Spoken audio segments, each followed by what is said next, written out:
Welcome to Reporter's Notebook, where we talk to the Washington Examiner's top journalists about the stories breaking on their beats. I'm Jim Antle. I'm joined today by Congressional reporter Samantha-Jo Roth. You've been in Arizona recently. You're from Arizona. A lot of big races going on there. The Senate race, though, is one that's particularly in the public's mind right now because 50-50 Senate. We don't really know at this point who's going to control the Senate after Tuesday's elections. What did you learn from the race, from what you saw on the ground in Arizona about this race? Yeah, absolutely. You know, what we are seeing is really everything that's reflected in the polls. It is a very tight race, and people on the ground, they know that. And it's really interesting because I think a lot of the media attention has really been focused on that gubernatorial race. And people on the ground will tell you that, you know, they don't really hear a lot about the Senate race, but it is happening behind the scenes. You know, there are events that are going on. Mark Kelly is traveling the state. You also Mark Kelly is the Democratic incumbent. Yes. Big Republican pickup opportunity, they at least hope there. His Republican challengers, Blake Masters. Yes, absolutely. And so what we're seeing is it's a difference in strategy. Blake Masters is not doing a lot of press. He's really staying away from a lot of national media beyond Fox News, and he, you know, is doing a lot of events, but just not advertising it to the press. Whereas, you know, Mark Kelly is going around to every single city in the state, letting the press know. So it's a very interesting dynamic, and you'll talk to people on both sides, and they tell you that it is so close, that they are prepping to potentially be waiting for results for days, if not weeks. And, you know, that's only going to make things a little bit more complicated in Arizona. Just what everyone wants to hear after, you know, months of campaigning, that we have weeks. Right, especially, absolutely. you know, since this is one of the races that could decide which party controls the Senate. So if this race is unsettled and maybe you have another runoff in Georgia, that really could complicate the overall Senate map. It absolutely could, and it's interesting because in Arizona they just recently changed some of their election rules. So one of the things that triggers an automatic recount is now only half of a percentage point. Before it was a tenth of a percentage point. So that is really complicating all of this. A lot of election attorneys I've spoken with have said that they believe that this could mean that it is a lot easier to do a recount. But they also do say that, you know, recounts most of the time do just confirm the results of the election. They don't really often change the results. You know, Masters is a first-time candidate. Obviously, Kelly is the incumbent, so it'll be interesting to see how he does there. Yeah, it's really interesting, and you know, you do see Masters is staying away from the media, as I mentioned. He isn't holding a lot of his own events, which is, you know, very interesting. And even his folks are telling me that he is, you know, going on with Kari Lake. He's kind of hatching he's, you know, just trying to go with her, and she's somebody who has a lot of name recognition, some enthusiasm that I've really never seen for a gubernatorial candidate. There's something that just draws people to her, and he's really trying to latch on to that and take some of that momentum. And you definitely see that because he doesn't have a lot of his own campaign events, and at the last minute we'll see that he's added to hers. So that's been a really interesting dynamic. And you know, a lot of these events we've known about for days, weeks, and then all of a sudden Blake Masters is a part of them day before. So if that gives you any idea of the, you know, structure of the campaign, it's kind of, you know, latching on to the gubernatorial candidate who's really been very dominant in this Arizona race. So is that what you really found when you went to Arizona, is that you saw Kari Lake, who's got a lead in the polls, but it's not a huge lead. You found that, generally speaking, she seemed to be the dominant candidate in that race? Yeah, I absolutely did. I think a lot of people don't even know the other candidate's name, Katie Hobbs, who is the current Secretary of State in Arizona. So that's, you know, a huge problem for her, that people don't even know her name. But maybe going to a debate would have helped that, but... Yeah, absolutely. I think a lot of people that we spoke with were very disappointed that she decided not to do that, and that really took a major hit on her candidacy. We also saw a lot of the back and forth about the break-in.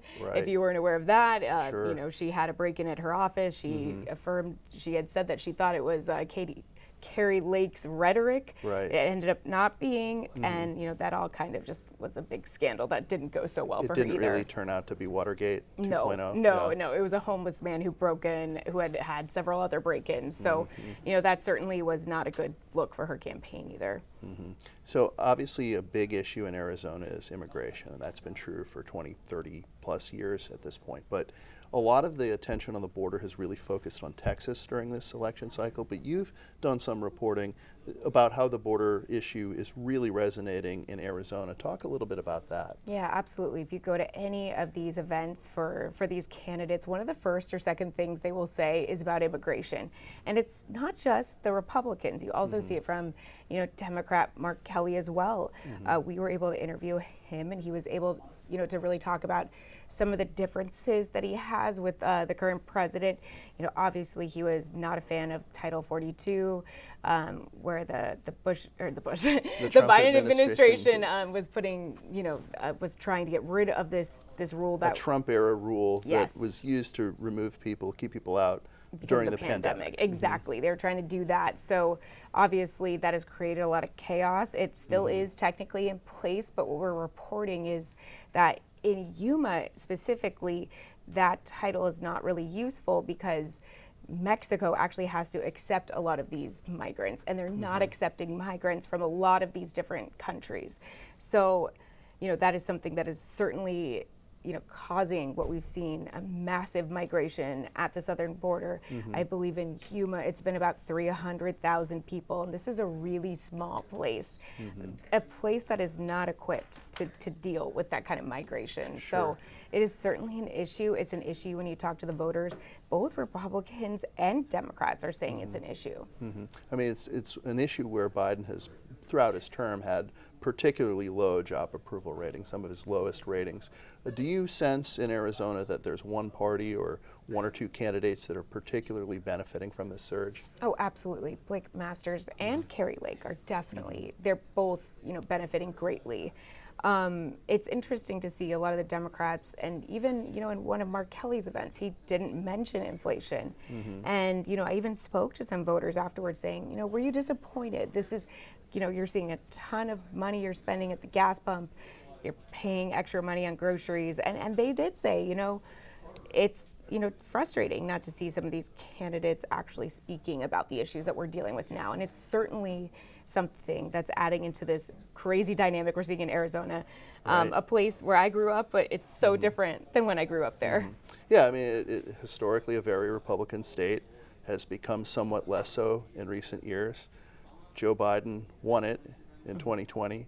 But then obviously in the midterms, it seems to be maybe trending a little bit back to its roots. Yeah, I think it really just depends on a lot of factors. You have a really interesting dynamic in the state where Republicans are a third of the electorate, independents are almost a third of, the electorate, and then you have Democrats. So, it's really those independent voters that could swing this one way or another. And when we were out, we actually went to a hiking trail to go talk to folks, because naturally that's what people do in Arizona. They often tell reporters to take a hike when they see them. It's true. They do, and we quite literally did that, and we talked to a lot of independent voters, and it was interesting to see their perspectives, especially in a state where, a lot of people are pushing to go one way or another because of the way that the primary works. They don't want to be disincluded in the primary. Sure.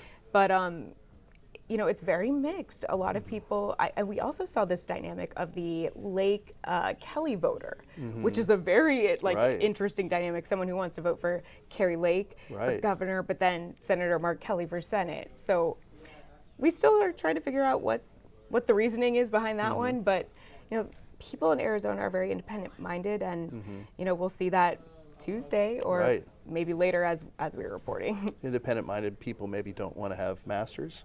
That's what you're saying? I think a lot of them that we had spoken with had a lot of skepticism. They had seen a lot of shifting from him in terms of his views. Right. And trying to pivot a little bit more to the center. Exactly. After winning the website views on abortion that he took down, some of the election denying that he had said that was a little bit more forceful. So I think a lot of people have taken a look at that and have said, well, what does this guy believe if he's trying to soften his message? So then there were also independents who said that they watched the debate between the two and liked Blake Masters and do intend to vote for him. But I think the overwhelming majority of people that we had spoken with said, that they had felt that were independents had felt that Blake Masters maybe wasn't a consistent candidate. Right. Thank you, Samantha-Jo. Thank you. You can read Samantha-Jo and the rest of our political team's coverage at washingtonexaminer.com.